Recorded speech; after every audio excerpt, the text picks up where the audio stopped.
ये सवाल देखिए, 2 plus tan square theta plus cot square theta का रेशियो निकाला गया है 1/1 minus cos theta plus 1/1 plus cos theta से किसके बराबर है।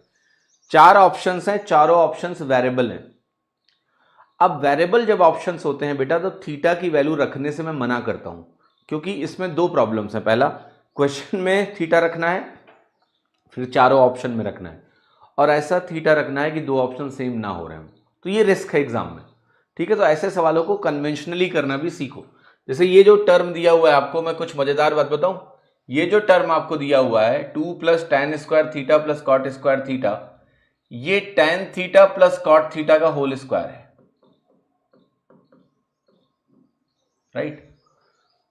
ये tan square theta plus cot square theta plus 2 into tan square theta cot square theta हम सोच सकते हैं। तो ये वैल्यू जो होती है ये इसका स्क्वायर होती है।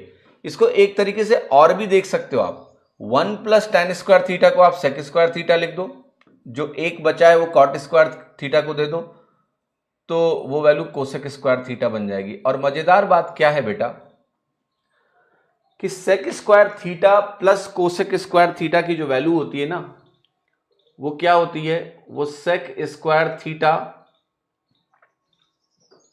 अगर आप इसको सिंप्लीफाई करो कभी भी, तो ये वैल्यू आपकी sec square theta into cosec square theta के बराबर ही मिलती है। तो ये ट्रेडिशनली प्रैक्टिस जब आप करते रहोगे ना, तो आपको कुछ चीजें ना दिमाग में ध्यान रहेंगी, जिससे आपको बहुत हेल्प मिलेगी, सहूलियत। जैसे इसकी वैल्यू इसके बराबर होती है, तो पहला ब्रैकेट तो सिंप्लीफाई हो गया।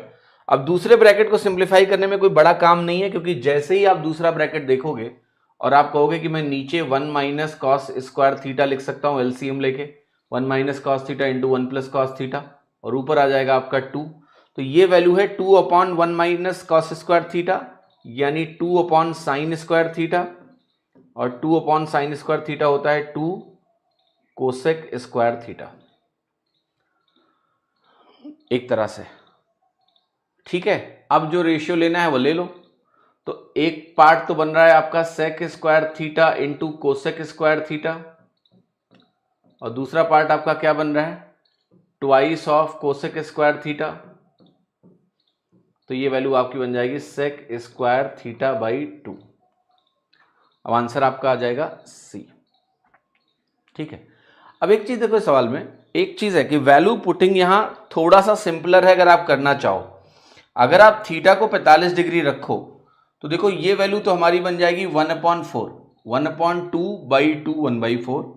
ये 45 डिग्री रखने पे 2 से गुणा होके 1/2 बन जाएगी, और ये जो वैल्यू है ये 2 बनेगी, 2 से डिवाइड होके 1 बनेगी, और ये 2 2 जा 4 बनेगी। तो एक तरह से 45 डिग्री पे आप डायरेक्टली देख सकते हो कि सारे ऑप्शंस डिफरेंट हैं, और इसको आइडेंटिफाई करना इतना मुश्किल नहीं है, क्योंकि देखो साइन स्क्वायर थीटा और sine square theta, 2 sine square theta और साइन स्क्वायर थीटा बाई 2, ये कभी आपस में बराबर नहीं हो सकते, एक्सेप्ट थीटा 0, और 0 हम क्यों रखेंगे, नहीं रखेंगे।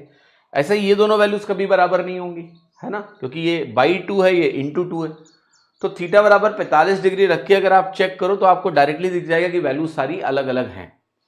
अब अगर आप एक्सप्रेशन में थीटा बराबर 45 डिग्री रख के चेक करोगे, थोड़ा टाइम वहां भी जाएगा चेक करने का, तो आपको मिल जाएगा कि आपका आंसर सी है। बट ऐसे सवालों को ना कन्वेंशनली करना आना चाहिए, ठीक है।